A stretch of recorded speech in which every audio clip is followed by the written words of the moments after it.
नमस्कार विद्यार्थी मित्रांनो, इयत्ता 10वी इतिहास व राज्यशास्त्र या विषयाचा अभ्यास करत असताना आपण राज्यशास्त्राची आतापर्यंत 3 प्रकरणं पाहिलेली आहेत.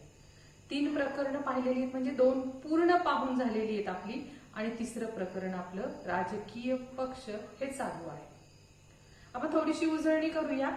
उजळणी यासाठी की आपला तास जो असतो तो बऱ्याच दिवसांनी आठवड्याने वगैरे होतो आणि त्याच्यामुळे थोडंसं मागचं तुमचं कदाचित विसरायला होत असेल, म्हणून मी प्रत्येक तासाला सुरुवातीला मागची थोडीशी काय करत असते, उजळणी घेत असते.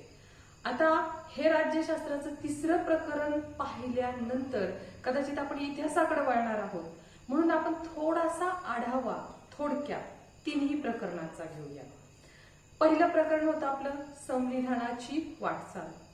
या प्रकरणामध्ये आपण काय अभ्यासलं तर भारताला स्वातंत्र्य मिळाल्यानंतर संविधानाची निर्मिती झाल्यानंतर तेव्हापासून ते आजपर्यंत भारताच्या लोकशाहीने संविधानानुसार केलेली वाटचाल आणि भारताच्या लोकशाहीला परिपक्व बनवण्यासाठी, मजबूत बनवण्यासाठी भारतातून केले गेलेले प्रयत्न, मग ते अल्पसंख्याकांसाठी असतील, महिलांसाठी असतील, लोकशाहीच्या सबलीकरणासाठी असतील, राखीव जागांची धोरणं असतील, तर या सर्वांचा अभ्यास आपण पहिल्या प्रकरणात संविधानाची वाटचाल याच्यामध्ये केलं होतं. आणि जी संविधानाची मूल्य संविधानात सांगितली गेलेली आहेत ती भारताच्या लोकशाहीत कशी रुजलेली आहेत आणि अधिक चांगल्या प्रकारे रुजण्यासाठी कोणता प्रयत्न केला जातोय. यानंतर आपण दुसरं प्रकरण जे पाहिलेलं होतं ते निवडणूक आयोगाच्या संदर्भामध्ये होतं की भारताच्या संविधानानुसारच कशा प्रकारे भारतात निवडणूक प्रक्रिया घेतली जाते. त्यासाठी स्वतंत्र निवडणूक आयोग आहे. त्या निवडणूक आयोगाची रचना कशी आहे हे आपण पाहिलं होतं. त्यानंतर आपण पाहिलं होतं निवडणूक आयोगाची कार्य कोणती आहेत. निवडणूक आयोगाच्या कार्यानंतर आपण पाहिलेलं होतं की कशा प्रकारे निवडणूक आयोग संपूर्ण निवडणुकीचं कामकाज करतं आणि निवडणूक सुधारणांमध्ये आपण काय करू शकतो याविषयी चर्चा करून दुसरा आपला पाठ संपलेला आहोत. तिसरा पाठ आहे जो आता आपण पाहत आहोत तो म्हणजे राजकीय पक्ष. तर सुरुवातीला आपण पाहिलं होतं की चळवळ, संघटना, गट याच्यामधून पक्ष कसा तयार होतो. त्यानंतर आपण पाहिलेलं होतं की राजकीय पक्ष कसा तयार होतो. सुरुवातीला आपण पाहिलं होतं की एखादी गट, एखादी संघटना, मी तुम्हाला तुमच्या वर्गाचं उदाहरण दिलेलं होतं, तो कसा निर्माण होतो आणि पुढे आपण मग पाहिलेलं होतं की त्यातून राजकीय पक्ष कसा उदयाला येतो. राजकीय पक्ष उदयाला आल्यानंतर आपण पाहिलं होतं की या राजकीय पक्षांची ठळक वैशिष्ट्ये कोणती आहेत. त्यानंतर आपण पाहिलं होतं की भारतातील पक्ष पद्धतीचं स्वरूप कसं बदलत गेलं. म्हणजे भारताला स्वातंत्र्य मिळाल्यानंतर ठराविक एकच पक्ष, ठराविक काहीच पक्ष होते, परंतु आज जर पाहिली तर ती संख्या खूप वाढलेली आहे. मग हे बदल कसे कसे होत गेले, किंवा देश स्वतंत्र झाल्यानंतर सुरुवातीच्या काळात एकाच पक्षाकडे अनेक वर्ष सत्ता राहिली, पण त्यानंतर मात्र सत्ता बदलली गेली, दुसरा पक्ष सत्तेवरती आला किंवा काही अनेक पक्ष एकत्र येऊन आघाडी करूनही पक्ष सत्तेवरती आहेत. तर या प्रकारे भारताच्या लोकशाहीच्या वाटचालीमध्ये कशा प्रकारे पक्षांचं स्वरूप बदलत गेलं हे आपण पाहिलं होतं. आणि मागील तासाला आपण भारतामध्ये असणारे राष्ट्रीय पक्ष पाहिलेले होते. राष्ट्रीय पक्ष म्हणजे मागच्या तासाला मी शिकवताना तुम्हाला सांगितलं होतं की ज्या पक्षाचं काम हे केवळ एका प्रदेशापुरतं मर्यादित नाही, एका राज्यापुरतं मर्यादित नाही, तर ते भारत देशातील अनेक राज्यांमध्ये त्यांचं अस्तित्व आहे. काही पक्षाचं तर भारतातल्या प्रत्येक राज्यात अस्तित्व आहे आणि त्या पक्षांना आपण राष्ट्रीय पक्ष म्हणलेला आहे. परंतु ही राष्ट्रीय पक्षाची व्याख्या होत नाही, हे आपण ढोबळ मनाने म्हणू शकतो. व्याख्येसाठी आपण पाहिलेलं होतं किंवा त्याचा खरा कुठल्या पक्षाला राष्ट्रीय पक्ष म्हणायचं, तर यासाठी निवडणूक आयोगाने काही अटी घातलेल्या आहेत आणि जर त्या अटी त्या पक्षाने पूर्ण केल्या असतील तर तो ठरतो राष्ट्रीय पक्ष. आणि आपण अशा प्रकारे भारतीय राष्ट्रीय काँग्रेस, भारतीय कम्युनिस्ट पक्ष, भारतीय कम्युनिस्ट पक्ष मार्क्सवादी, भारतीय जनता पक्ष, बहुजन समाज पक्ष आणि राष्ट्रवादी काँग्रेस पक्ष आणि तृणमूल काँग्रेस अशा भारतातल्या प्रमुख राष्ट्रीय पक्षांची आपण काय केलेली होती, माहिती पाहिली होती. आणि आजच्या तासाला आपण पाहणार आहोत भारतामधले प्रादेशिक पक्ष. राजकीय पक्ष या प्रकरणामध्येच आपण कशाचा अभ्यास करणार आहोत, प्रादेशिक पक्ष.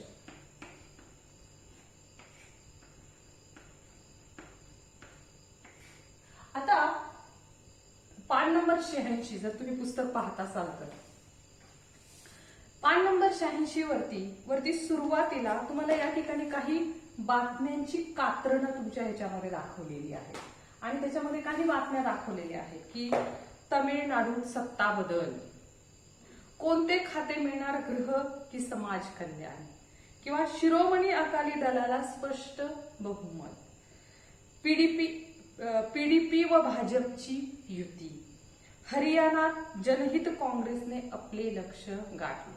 आता पहा, मी तुम्हाला या ठिकाणी काही बातम्या वाचून दाखवल्या, त्याच्यात तुमच्या लक्षात येत असेल की काही पक्षांची नावं आपण ऐकलेली नाहीयेत महाराष्ट्रात, म्हणजे शिरोमणी अकाली दल वगैरे, किंवा पीडीपी व भाजपची युती. तर म्हणजे अशा प्रकारे काही पक्ष हे फक्त त्या प्रदेशापुरतेच मर्यादित आहेत, ह्या दर्शवणाऱ्या ह्या काय आहेत, बातम्या आहेत. त्यानंतर अशा बातम्यांमधून आपल्याला लक्षात असं येतं की काही पक्ष एखाद्या राज्यापुरताच मर्यादित असू शकतो आणि राज्यातील काही नेते राष्ट्रीय पातळीवर दिसतात, तर काही नेते फक्त राज्यामध्येच दिसतात. तुम्ही आपल्या महाराष्ट्रातले जे पक्ष जर डोळ्यासमोर आणले तुम्ही, तर तुमच्या ते लक्षात येईल की मी मुद्दाम एखाद्या पक्षाचं नाव घेणं टाळतीये, परंतु तुम्ही जर असे पक्ष डोळ्यासमोर आणले तर तुमच्या लक्षात येईल की महाराष्ट्रात त्यांचा प्रचंड प्रभाव आहे, मात्र केंद्रात नाही. किंवा असंही तुमच्या लक्षात येईल की महाराष्ट्रामध्ये अमुक एका पक्षाचा नेता आहे जो महाराष्ट्रातही खूप सक्रिय आहे किंवा खूप त्यांचं वर्चस्व आहे, राजकीय वर्चस्व आहे, आणि केंद्रामध्येही त्यांना तितकंच महत्व आहे. म्हणजे या दोन्ही गोष्टी तुलनात्मक दृष्टीने तुम्ही विचार करू शकताय.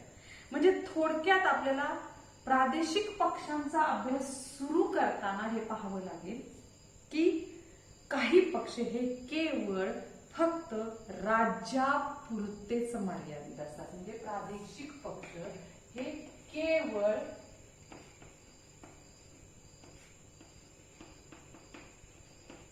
राज्यांपुरतेच मर्यादित.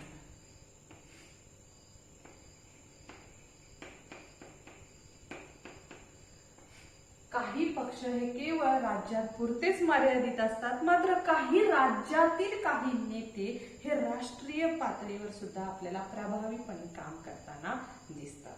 आता पहा, आपल्याला प्रातिनिधिक स्वरूपातच इथे प्रादेशिक पक्ष पाहायचे, कारण तुम्हाला सर्वांना माहितीये भारत हा खूप मोठा असा देश आहे आणि या भारत देशामध्ये भारताचा जर तुम्ही नकाशा पाहिला आणि भारत देशाचा जर तुम्ही अभ्यास करायचा ठरवला, भूगोलात तुम्ही तो अभ्यास केलेला आहे की भारत हा किती विस्तृत देश आहे आणि कितीतरी राज्य त्याच्यामध्ये आहे.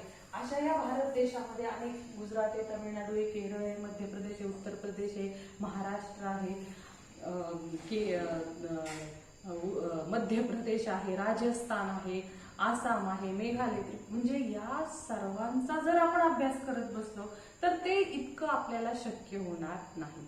म्हणून आपण फक्त या ठिकाणी भारताच्या चारही दिशांचा, उत्तर, दक्षिण, पूर्व, पश्चिम, या चारही दिशांना असणाऱ्या आणि महत्वाच्या अशा प्रादेशिक पक्षांचा आपण या पाठात अभ्यास करणार. तत्पूर्वी आपल्याला हे पाहावं लागेल की हे प्रादेशिक पक्ष ज्याला आपण म्हणतो, या प्रादेशिक पक्षांचं महत्व काय. म्हणजे एखाद्या प्रदेशातल्या त्या पक्षाला जरी तो त्या प्रदेशापुरता, त्या राज्यापुरता तो पक्ष मर्यादित असतो, तरी सुद्धा त्या प्रदेशापुरतं का होईना त्याला एवढं महत्व का असतं. याचं उदाहरण देण्यासाठी मी तुम्हाला सांगेल. पहा, तुम्ही समजा एखाद्या विदेशात गेलात किंवा महाराष्ट्र सोडून कुठेही गेलात, दिल्लीला गेलात, केरळला फिरायला गेलात आणि बऱ्याचदा आपण जेव्हा बाहेर पडतो, महाराष्ट्राच्या बाहेर जातो, तर त्या ठिकाणी आजूबाजूच्या लोकांशी आपल्याला हिंदीतून बोलावं लागतं, कारण हिंदी ही आपली राष्ट्रीय भाषा आहे. भारत सोडून जर तुम्ही बाहेर गेला असाल तर तुम्हाला तिथे इंग्लिश वगैरे मध्ये एकमेकांशी संपर्क साधावा लागतो. आणि त्यावेळेला अचानक कोणीतरी मराठी बोलताना ऐकलं की आपण लगेच वळून पाहतो आणि त्याला म्हणतो, तुम्ही पण महाराष्ट्रीयन आहात का? तुम्ही पण महाराष्ट्रीयन आहात का याचा अर्थ किंवा ती तुमची जी भावना असते ती तुमची प्रादेशिक भावना असते. तुमच्या प्रदेशाचा तो अभिमान असतो की अरे हा पण मराठी माणूस आहे, माझ्या महाराष्ट्रातला आहे.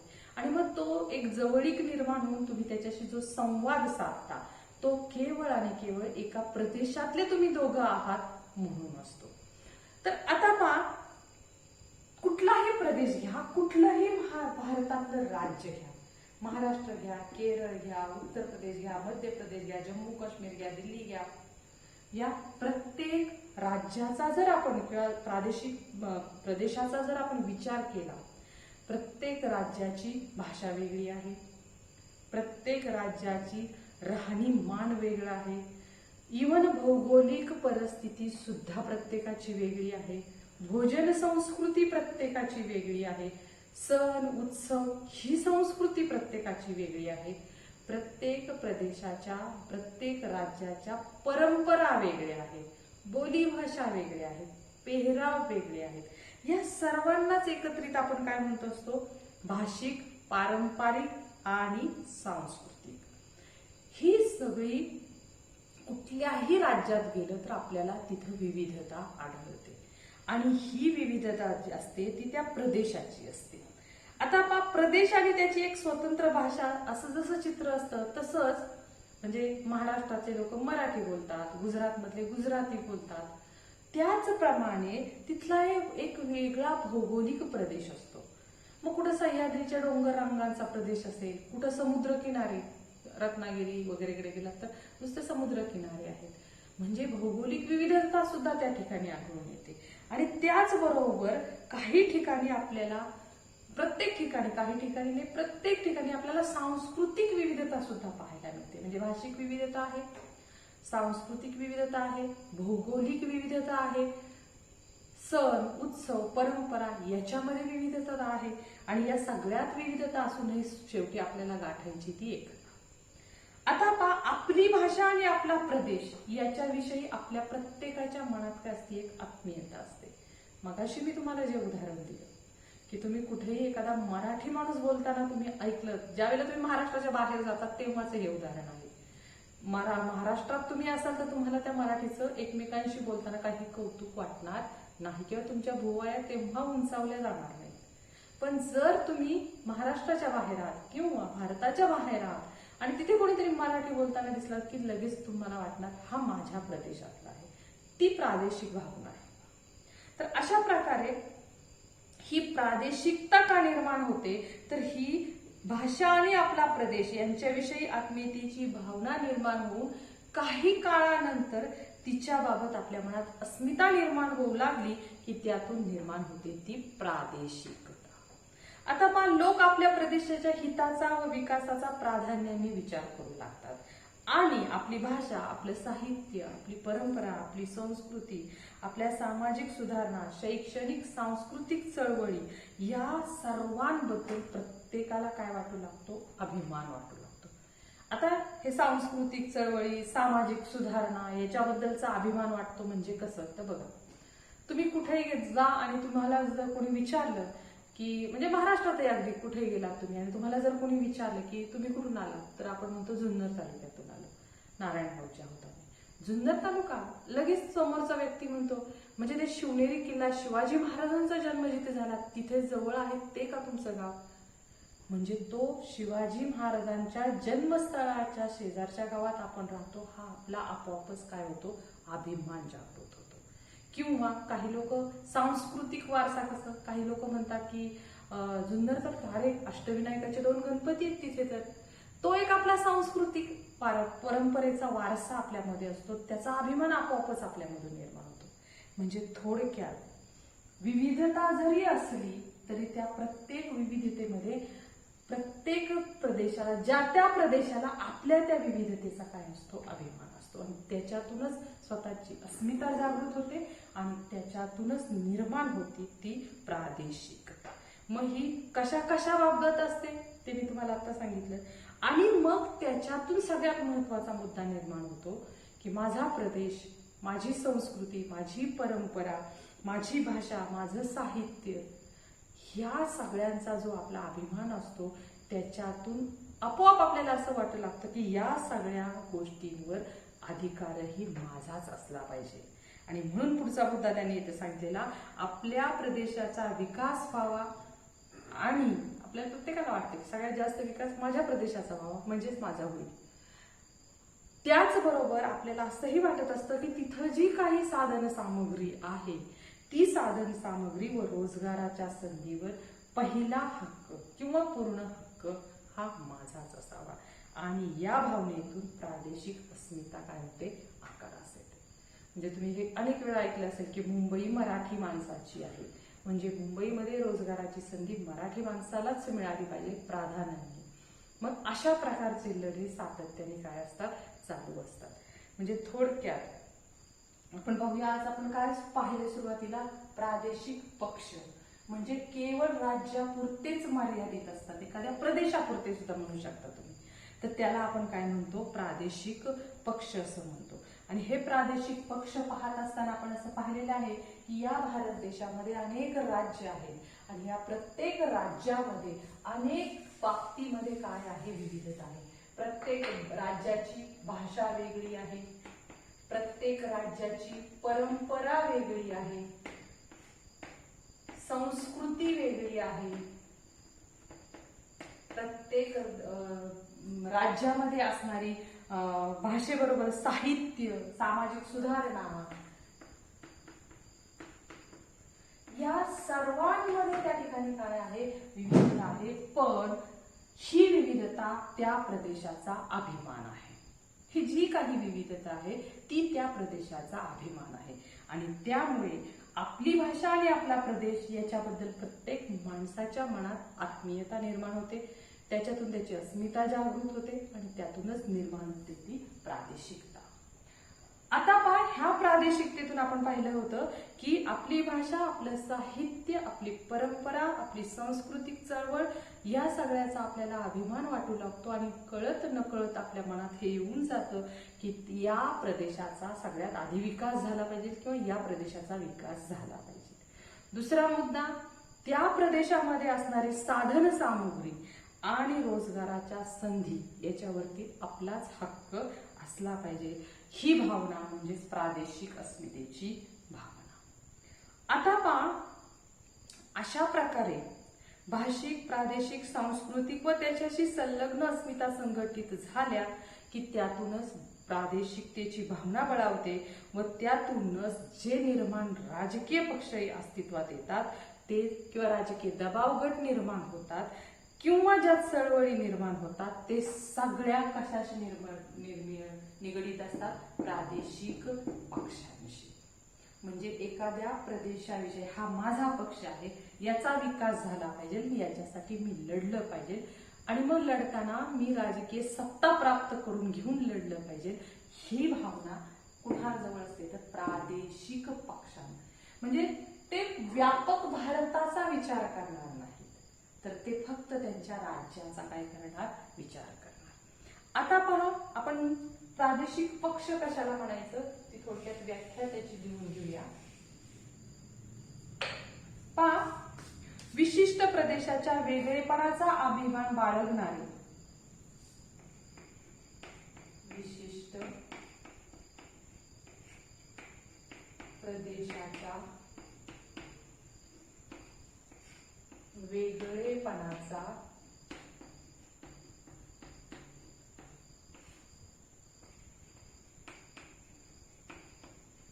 अभिमान बाळगणारे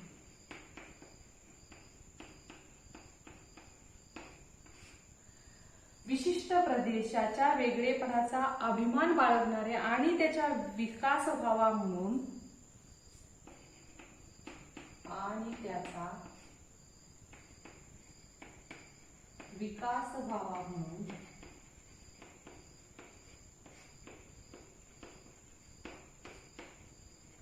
सत्ता स्पर्धेत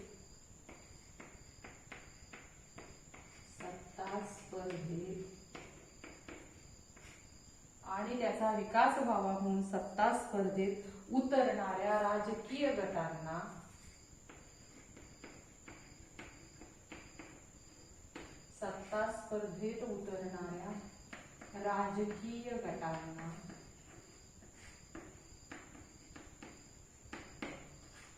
प्रादेशिक पक्ष असे म्हणतात.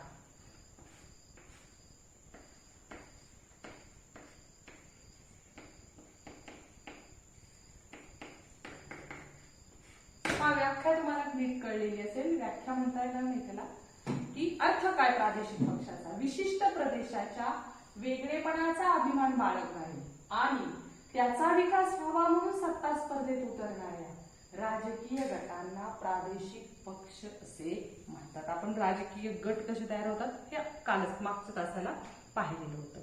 आता पहा, पुन्हा एकदा सांगते की त्याचा प्रभाव त्या प्रदेशापुरताच मर्यादित असणार आहे आणि तरीही आपल्या प्रदेशाची प्रभावी भूमिका घेऊन ते राष्ट्रीय राजकारणावर सुद्धा आपली छाप पाडू शकतात.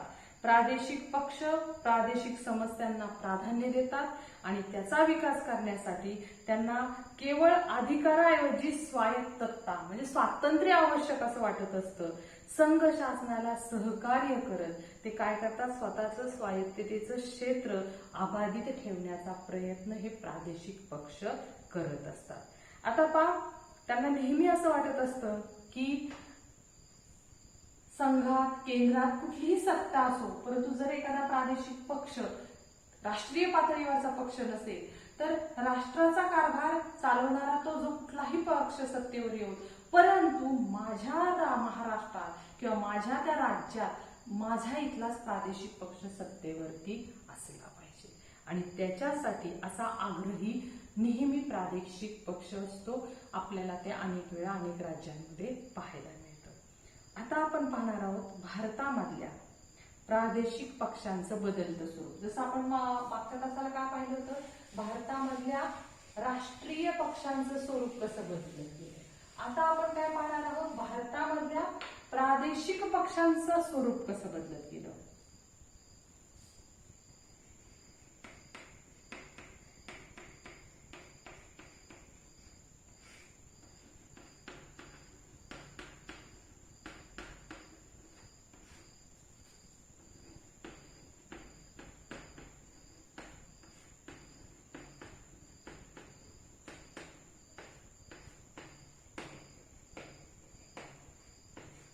भारतातील प्रादेशिक पक्षांचे बदलते स्वरूप.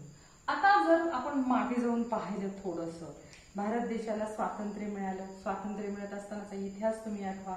काही राजे रजवाडे, काही संस्थानिक भारताच्या संघराज्यात विलीन व्हायला तयार नव्हती आणि मग अशा वेळी सरदार वल्लभभाई पटेल यांनी त्यांना त्याचं महत्त्व पटवून दिलं आणि हळूहळू एक एक प्रदेश भारतामध्ये काय झाला, विलीन झाला. पण तरी देखील काही प्रदेशातल्या लोकांना मात्र भारतात न येता स्वतंत्र राहावं असं वाटत होतं आणि या प्रादेशिक पक्षांचा लढा तिथून सुरू झालेला आहे भारताला स्वातंत्र्य मिळाल्यानंतर पासून. मग जर आपण पाहिलं अगदी सुरुवातीच्या काळामध्ये म्हणजे पहा, फुटीर चळवळी म्हणलेले त्यांना.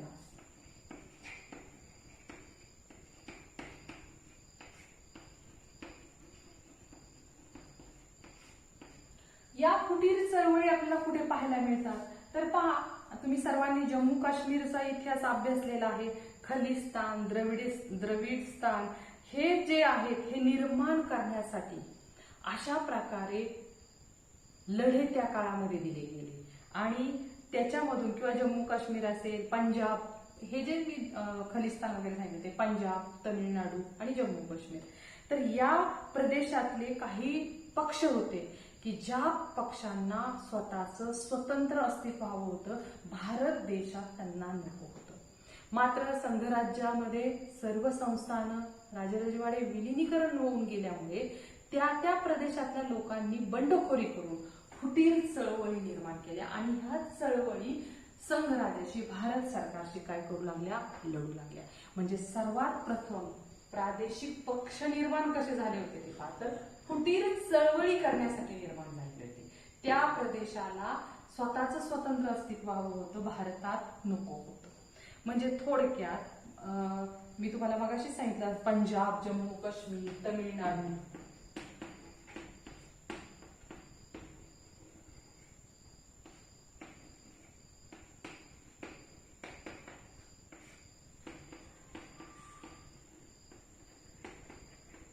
या राज्यांमध्ये जे पक्ष, प्रादेशिक पक्ष निर्माण झाले, ते प्रादेशिक पक्ष स्वतःला स्वतंत्र भारतापासून पुन्हा बाजूला नेण्यासाठी लढू लागले.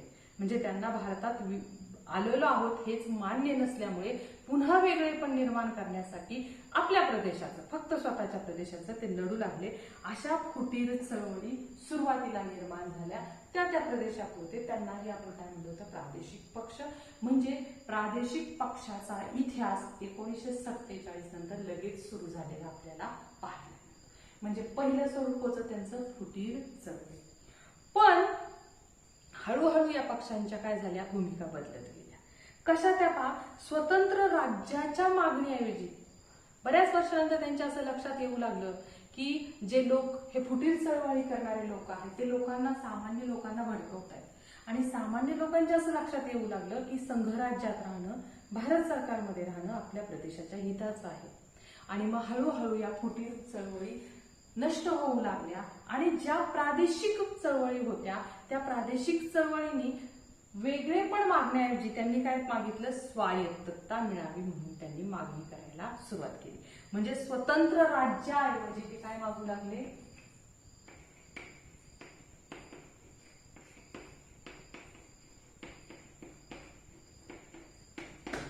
स्वतंत्र राज्याऐवजी स्वायत्तता. म्हणजे त्यांना त्यांच्या प्रदेशापुरता कारभार करता यावा, अशी स्वायत्तता भारत सरकारने द्यावी, यासाठी काय करू लागले, ते लढू लागले. आता पहा,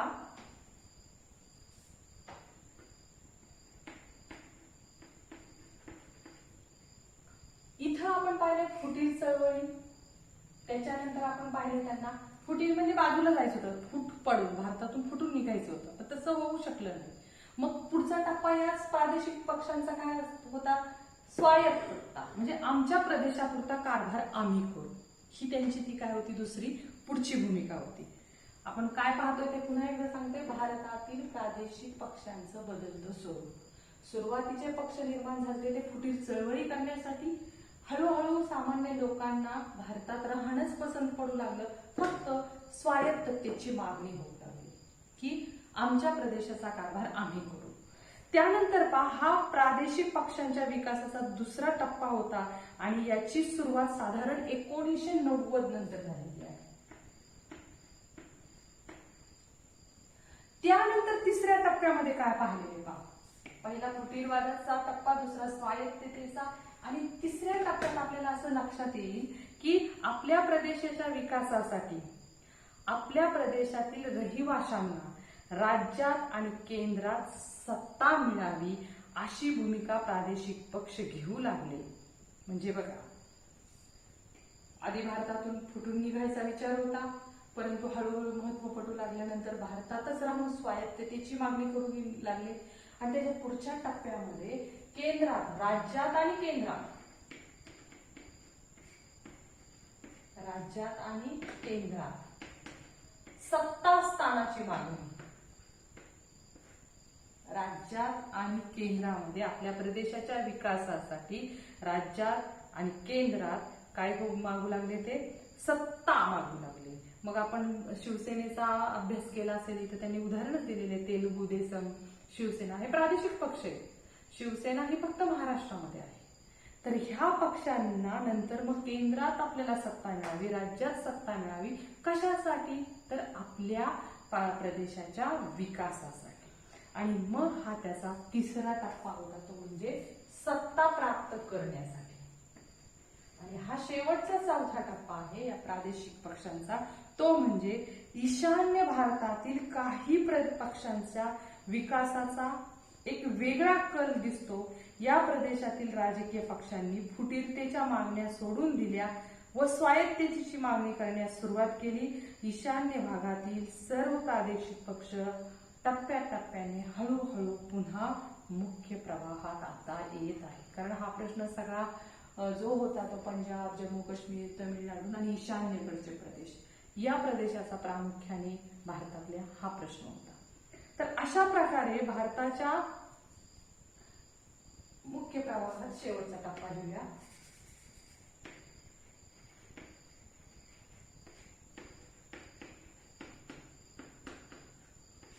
आपण जर पाहिलं भारतातील प्रादेशिक पक्ष अस्तित्वात कशासाठी आले तर फुटीर चळवळींसाठी अस्तित्वात आले. पुढे त्यांनी स्वायत्ततेची मागणी केली, फुटीरवादीची चळवळ सोडून दिली. फुटून भारतातून वेगळं होऊन आपला विकास होणार नाही हे लक्षात आल्यानंतर भारतातच राहायचं पण आमच्या राज्यापुरता कारभार आम्ही करू, अधिक स्वायत्तता द्यावी ही मागणी केली. त्यानंतर ती स्वायत्ततेची मागणी पण सोडून देऊन पुढच्या टप्प्यात त्यांनी राज्यात आणि केंद्रात सत्ता, जशी शिवसेना महाराष्ट्रात सत्ता मिळाली बस आणि केंद्रात आपला प्रतिनिधी असेल तरी बस, अशा प्रकारे राज्यात आणि केंद्रात सत्ता मिळवण्यासाठी प्रयत्न करू लागले. आणि शेवटच्या टप्प्यात आपण पाहिलं भारताच्या ईशान्येकडचे सगळे प्रदेश जे सगळेच्या सगळे बाजूला होण्यासाठी लढत होते ते सर्व आता मुख्य राष्ट्रीय प्रवाहात आलेले आहेत. म्हणजे अशा प्रकारे हे भारताच्या प्रादेशिक पक्षांचं स्वरूप बदलत गेलेलं आहे. आता आपण पाहणार आहोत भारतातल्या चारही दिशांच्या, मगाशी मी नकाशाकडून तुम्हाला उत्तर, दक्षिण, पूर्व, पश्चिम दाखवलेलं होतं. भारतातले अनेक राज्य आहेत, अनेक भाषिक प्रदेश आहेत, प्रत्येक प्रदेशामध्ये अनेक पक्ष आहेत. त्या प्रत्येक पक्षाचा आपल्याला अभ्यास करणं इथं अशक्य आहे आणि म्हणून आपण फक्त चारही दिशेंना असणाऱ्या काही राज्यांमधल्या एक मुख्य अशा काही प्रदेशांचा, प्रादेशिक पक्षांचा आपण काय करणार आहोत, अभ्यास करणार आहोत. सुरुवात आपल्या महाराष्ट्रापासून करूया. आणि महाराष्ट्रामध्ये असणारा पहिला महत्वाचा प्रादेशिक पक्ष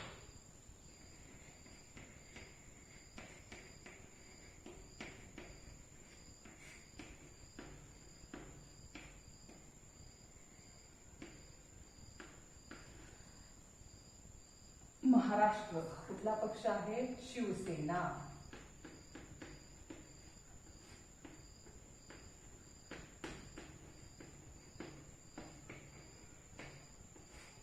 तुम्हाला सर्वांना शिवसेनेचं चिन्ह माहिती आहे, ते म्हणजे काय आहे, धनुष्य आहे.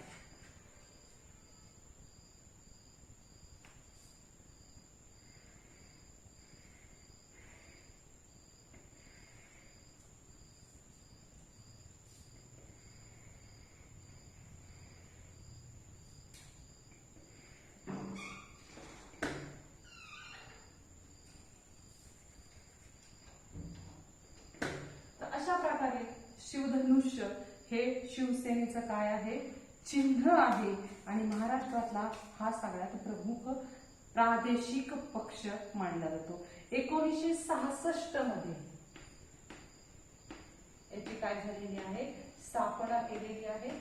पुस्तकामध्ये कोणी केली, कशी केली याचा इतिहास नाहीये, कारण काही मर्यादा असतात आणि त्याच्यामुळे इथे उल्लेख केलेला नाही. पण तुमच्या ज्यादा माहितीसाठी तुम्हाला माहितच आहे, बाळासाहेब ठाकरेंनी या पक्षाची स्थापना केलेली आहे, निर्मिती केलेली आहे. आणि आता सध्या महाराष्ट्रात जी सत्ता आहे त्या पक्षाचे सर्वात प्रथमच त्या पक्षाचे त्यांच्या घराण्यातले त्यांचे पुत्र हे काय आहेत, मुख्यमंत्री आहेत, माननीय उद्धवजी ठाकरे. तर पहा, महाराष्ट्रामधला हा एक प्रमुख प्रादेशिक पक्ष आहे शिवसेना. त्याचं चिन्ह आहे धनुष्यबाण. 1966 ची या पक्षाची स्थापना आहे आणि यांच्या लढण्याचा मुद्दाच आहे मराठी माणूस. मग त्या मराठी माणसाची नोकरी असेल, त्याच्या विकासाची त्या संधी असेल किंवा त्याच्या हक्काची जपवणूक असेल, भाषेचं संवर्धन असेल, आणि या सगळ्या गोष्टीसाठी मराठी माणूस, हक्काची जपवणूक,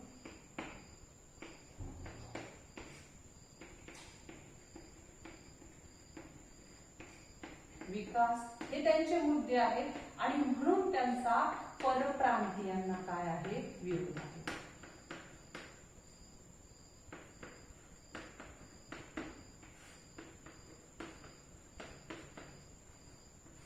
आपल्याला या पक्षाची माहिती लिहिताना आपल्या पुस्तकात जेवढी दिलेली आहे मी तेवढीच आपण लिहायची आहे. इतर मी जी अवांतर सांगितलेली आहे ती लिहिण्याची काहीही आवश्यकता नाही. तर पहा, मराठी माणसाच्या हक्काची जपवणूक करण्यासाठी, त्याचा विकास करण्यासाठी किंवा मराठी भाषेचं संवर्धन हे एक महत्वाचं आहे. भाषा संवर्धन यासाठी प्रयत्न करणारी शिवसेना किंवा हा पक्ष आहे आणि म्हणून त्यांचा परप्रांतीयांना काय आहे, विरोध आहे. आता आपण पाहणार आहोत हा पक्ष महाराष्ट्रामध्ये सत्तेवरती कधी आला होता. तर पहा 1995 ला युतीच्या माध्यमातून महाराष्ट्रामध्ये त्यांची काय झालेली होती, सत्ता स्थापन झाली. जनता पक्षाची त्यांनी काय केलेली होती, युती केलेली होती. सर्वप्रथम 1995 ला महाराष्ट्राच्या सत्तेवरती हा पक्ष आलेला होता. त्यानंतर 2014 ला जनता पक्षाशी युती करून हा पक्ष महाराष्ट्रामध्ये भाजप बरोबर युती करून सत्तेत सहभागी झाला होता. आणि आताच्या या 2019च्या इलेक्शनला देखील शिवसेना ही काय आहे, सत्तेमध्ये आहे. असं 3 वेळा स्थापनेपासून प्रादेशिक पक्ष असणारा महाराष्ट्रातली शिवसेना ही सत्तेमध्ये सहभागी झालेली आपल्याला आढळते. महाराष्ट्रातला हा प्रमुख पक्ष आहे म्हणून त्याचा सर्वप्रथम आपण काय केलेला आहे, अभ्यास केलेला आहे. आता दुसरा पक्ष आहे तो पंजाबमधला प्रादेशिक पक्ष पाहतोय आपण.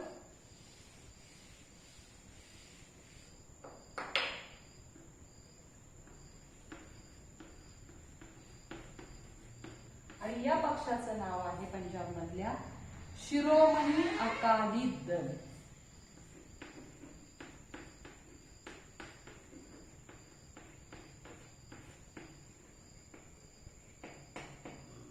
शिरोमणी अकाली दल पंजाब मधला हा पक्ष आहे. जर तुम्ही या पक्षाचं जर चिन्ह पाहिलं तर त्याच्यामध्ये तुम्हाला असं लक्षात येईल की निळ्या रंगामध्ये असणाऱ्या या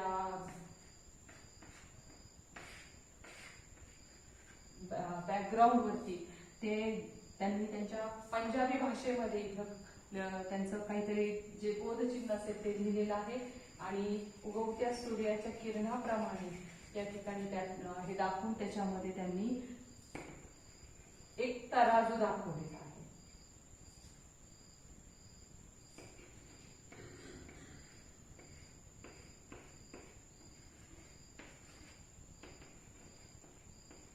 अशा प्रकारे एक पंजाबच्या शिरोमणी अकाली दल या पक्षाचं चिन्ह आहे. हे प्रादेशिक पक्षाची या स्थापना झालेली आहे 1920 ला.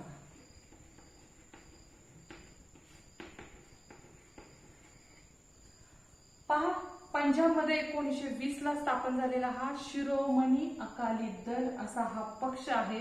आणि सगळ्यात महत्वाचं म्हणजे धार्मिक व प्रादेशिक अस्मिता जोपासण्यासाठी, धार्मिक व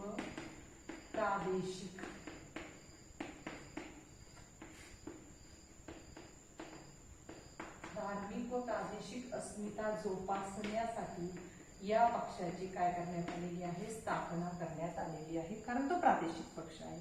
आणि सगळ्यात महत्वाची गोष्ट म्हणजे अनेक वर्ष पंजाबमध्ये शिरोमणी अकाली दल हाच पक्ष सत्तेवरती येत गेलेला आहे. म्हणजे अनेक वर्ष सत्तेवरती राहिलेला हा पक्ष.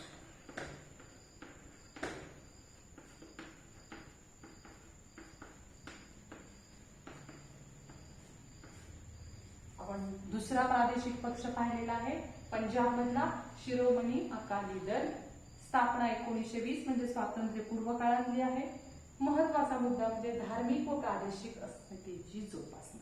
आणि अनेक वर्ष पंजाबमध्ये शिरोमणी अकाली दलाची सत्ता राहिलेली आहे.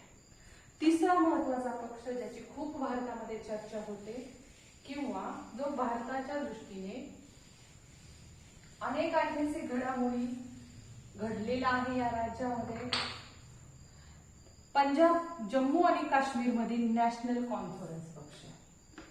तिसरा पक्ष आपण पाहतोय जम्मू आणि Kashmir national conference.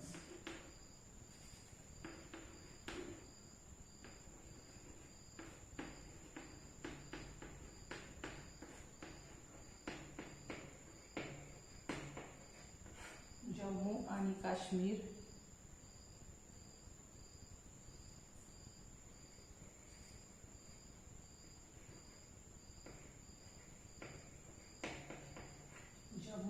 Kashmir national, Jammu आणि काश्मीर नॅशनल कॉन्फरन्स.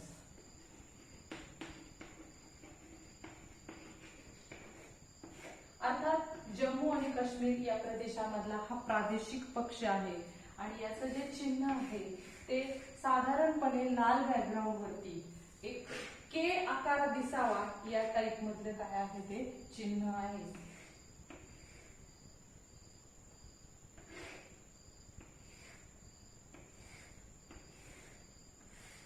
अशा प्रकारे हे जम्मू आणि काश्मीर नॅशनल कॉन्फरन्सचं काय आहे चिन्ह आहे. आता पहा, अर्थातच जम्मू काश्मीर प्रदेशातल्या लोकांच्या ज्या समस्या आहेत त्या समस्या सोडवण्यासाठी 1932 ला याची स्थापना झालेली आहे.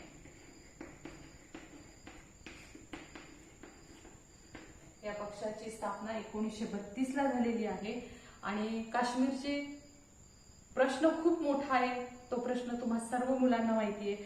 काश्मीरी जनतेच्या हितसंबंधांचा पाठपुरावा करण्यासाठी आणि त्याची स्वायत्तता जोपासण्यासाठी हा पक्ष काय आहे सतत कार्यरत आहे. कशासाठी? पहिलं सांगितलं मी की काश्मीरी जनतेच्या हितसंबंधांचा पाठपुरावा.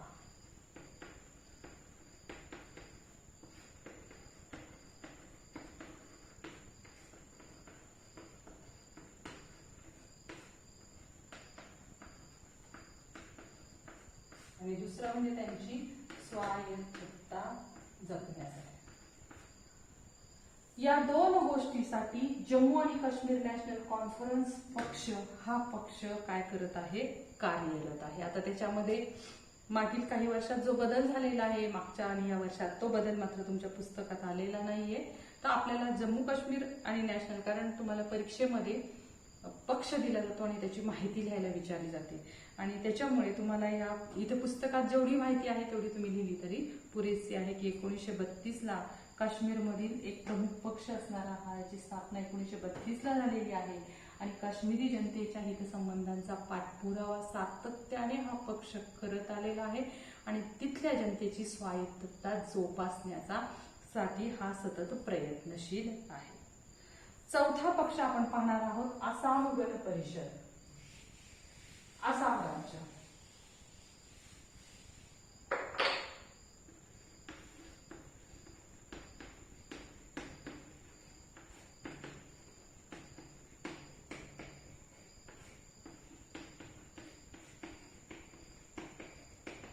भारताच्या तिरंग्याप्रमाणे 3 रंगाचा या ठिकाणी काय आहे एक ध्वजासारखाच 3 रंग आहेत, मात्र हे रंग वेगळे आहेत.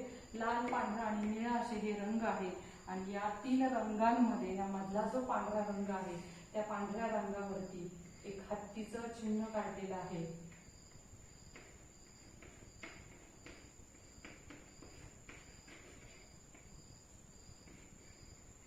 तर या प्रकारे हा आसाम गण परिषद या प्रादेशिक पक्षाचं हे काय आहे चिन्ह आहे. अगदी उभे काढत बसलं तर आपला खूप वेळ जाईल, पण तुम्हाला कळावं म्हणून मी त्याचं चिन्ह दाखवलेलं आहे की 3 रंग आहेत, लाल, पांढरा आणि निळा आणि मधल्या पांढऱ्या रंगावरती हत्तीचं काय आहे चिन्ह आहे. 1985 मध्ये आसाम करार झालेला होता. 1985 ला आसाम करार झाला होता आणि या करारातून याच करारातून आसाम गण परिषद ह्या पक्षाची काय झालेली आहे स्थापना झालेली आहे.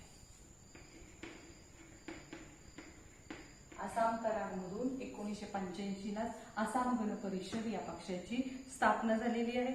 अर्थात या प्रत्येक प्रदेशाच्या समस्या वेगळ्या आहेत.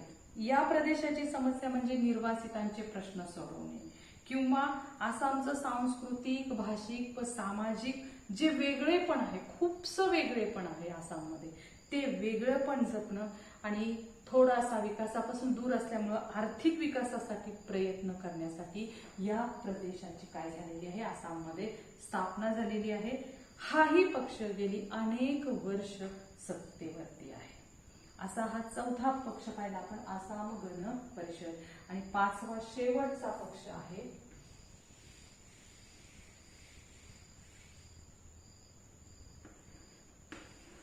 प्रादेशिक पक्ष पाहतोय आपण, द्रविड मुन्नेत्रम कळघम, तमिळनाडू.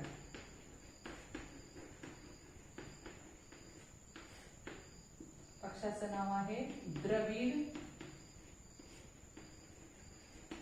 मुन्नेत्र कळघम.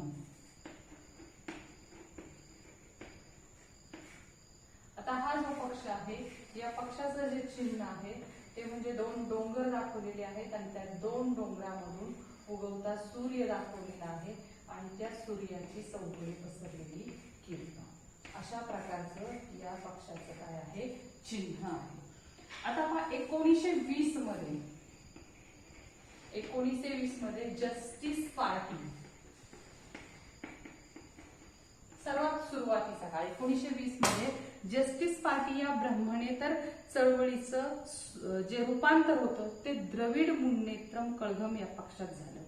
म्हणजे अगोदरपासूनच हा जस्टिस पार्टी नावाने काय होती, अस्तित्वात होती. पण 1920 मध्ये ही जस्टिस पार्टी या पक्षामध्ये रूपांतरित झाली आणि त्यालाच तो राजकीय पक्ष म्हणून नाव पडलं. 1944 मध्ये जस्टिस पार्टी द्रविड कळघम म्हणून ओळखली जाऊ लागली आणि 1949 मध्ये यातून एक गट बाहेर पडला आणि त्या गटाने द्रविड मुन्नेत्र कळघम पक्ष स्थापन केला, म्हणजे आताचा असणारा हा पक्ष.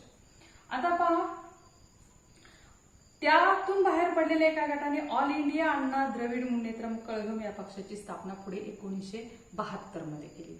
म्हणजे ज्याप्रमाणे आपण महाराष्ट्रामध्ये राष्ट्रवादी काँग्रेस आणि काँग्रेसमधून फुटून जाऊन राष्ट्रवादी काँग्रेस निर्माण झालं, त्या प्रकारे हे दोन पक्ष अस्तित्वात आलेले आपल्याला पाहायला मिळतात. यांचाही तमिळनाडूची अस्मिता जोपासण्यासाठी,